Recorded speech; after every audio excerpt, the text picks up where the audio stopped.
Voilà. Dans le DAF du jour, DAF Yudtet, Leilou Nishmat, Rabbi Gabriel ben Yosef HaKohen.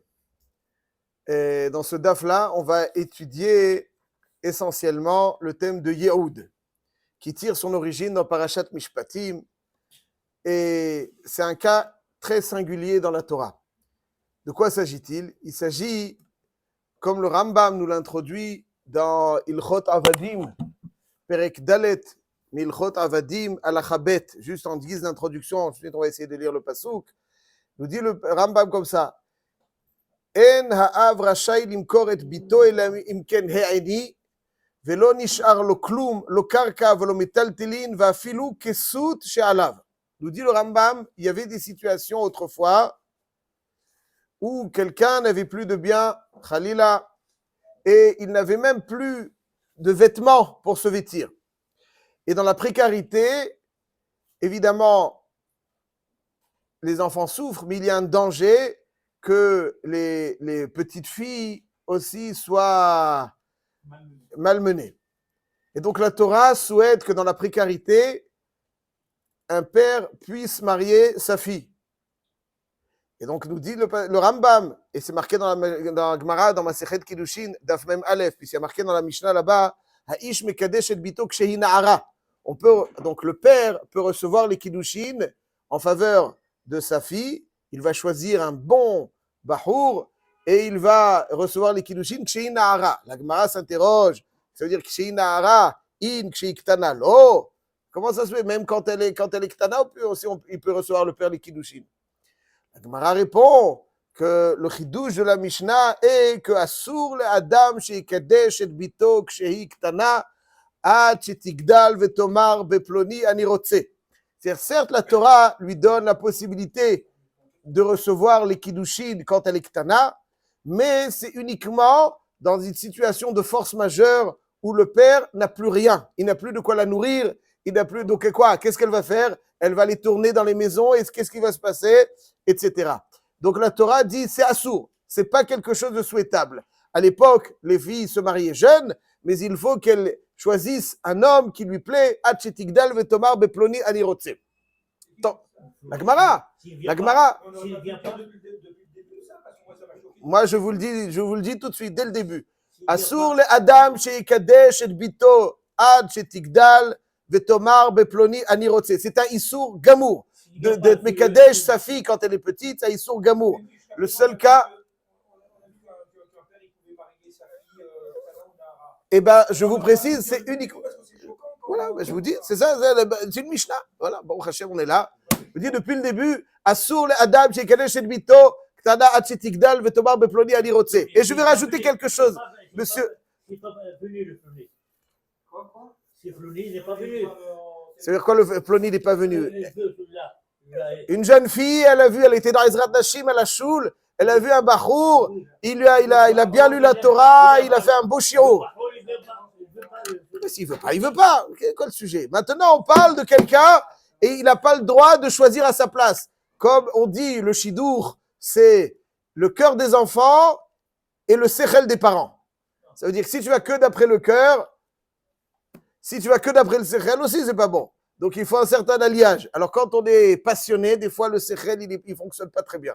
Et quand il y a que du sechel, c'est pas bon non plus. Donc, comment on fait pour qu'il y ait et du sechel dans un shidour et du cœur? Alors, c'est le cœur des enfants et le sechel des parents. Faut pas faire rencontrer tant qu'on n'a pas, mais d'un autre côté, il faut qu'après, voilà, etc., etc. Et je rajoute, si ça vous choque autant, c'est marqué donc c'est une Gemara Beforeshet, Daf Mem Aleph Amud Aleph, dans Masechet Kiddushin, et je poursuis encore que c'est la Gemara nous dit, donc c'est, comme le Rambam nous le fait savoir, et que on ne pourra vendre Ktana, ça veut dire, mais Ikaron c'est Assour, de Mekadesh Bito Ktana c'est Aïssour, c'est Assour, Nekuda. Dans quel cas alors c'est praticable? Dans un cas où malheureusement le père n'a plus rien à donner à ses enfants. Le Rambam, pour lui, il n'a même pas Ksut She'alav. C'est-à-dire même son vêtement, il n'est plus à lui. Il dit, la source du Rambam, c'est une Gemara dans Masechet Kiddushin d'Afraf Amud Aleph, il est marqué, Rabbi Yossi Bereb Chanina Omer, Bour e kamakashav kachel shvit. Ça veut dire que quelqu'un, qui fait du commerce illicite. Il prend des perrots de shvit. Quelqu'un qui fait du commerce illicite, il a l'impression qu'il va s'enrichir. Il a l'impression qu'il va s'enrichir. Mais en réalité, nous dit la Gemara, en s'appuyant sur des juxtapositions qu'il y a dans le Sefer Vaikra, celui qui fait du commerce illicite, alors malheureusement, il ne conservera pas sa fortune. Sauf Bocheret Metaltelav. Il y a marqué dans le Pasuk, Bishnat Ayovel Tashuvu Ish El Achuzato. Donc, Shnat Ayovel, c'est un moment où les lois de Shvit sont en vigueur. Et tout de suite après, il y a marqué Vechitim Kiru Bimkar La Amitecha ou Kanum Yadamitecha. Davar Niklim Yadlea. Donc, ça veut dire que si tu ne respectes pas ces lois-là, tu devras vendre les métaltélines. Et ensuite, il y a marqué dans le Pasuk, dans la Gemara, Lo Irgish, les Sof Bocher et Tzadotav. Donc, ça veut dire le gars, il a fait du commerce illicite. Il doit vendre ses biens mobiliers. S'il n'a pas Lo Irgish, il n'a pas encore fait Cheshbon Nefesh, alors il devra vendre ses biens immobiliers. Comme il est marqué dans le Pasuk, il ne remarquera rien, ou il ne remarquera pas, et ensuite, après, et bito. Ouais, ça veut dire tout ça, ça veut dire bito, tout ça. Donc c'est... Et la Gemara dit, au début tu me dis lo hirgish, après tu me dis lo bat le yado. Pourquoi là tu emploies deux termes? Il dit parce que avar adam avera veshanaba hutralo. Hutralo salkalatarda sitlo keter. C'est au début, tu sens un titillement, tu dis bon ça va, c'est pour la bonne cause. Je fais du commerce illicite, je vais donner au shul. Attention, au yeshivot. Donc quelque part ça. Donc après, donc il croit qu'il va s'enrichir. Le Ber Agola, l'un d'il y a 500-600 ans, au début de Siman Shin Memchet, il y a dans la Sugia de Taout Goy, Atayat Goy, n'est-ce pas? Donc quand quelqu'un il fait des fausses déclarations pour obtenir de l'argent. Alors il dit donc Gezel Goy, comme tout le monde le sait, c'est assourd. C'est assourd, c'est une Gemara Beforeshel, Babakava, Kofiudzen, Amoudbet, Shulchan Aruch, Choshel Mishpat, Siman Shin Memchet, Sif Aleph. Et donc, voilà. Donc, Dvarim, Brourim ou Pshutim. Il dit le Ber Agola, malheureusement, les siècles, et puis il y a toujours ceux qui pensent que je ne sais quoi, des tordus, et il dit le Ber Agola, des fois, le gars, il va tromper le goy, etc. Il dit que finalement, c'est pas de l'argent qui reste. C'est pas de l'argent qui reste. Il dit quand tu trompes le goy, c'est pas de l'argent qui reste. Donc ça, c'est ça. Donc finalement, il n'a plus rien, et donc maintenant, il doit vendre à sa fille. Il doit vendre sa fille. Ouais. Pourquoi? Parce qu'il a plus rien. Donc, assur la adam shim koret bito ktana atchetigdal v'tomar plonia nirotse.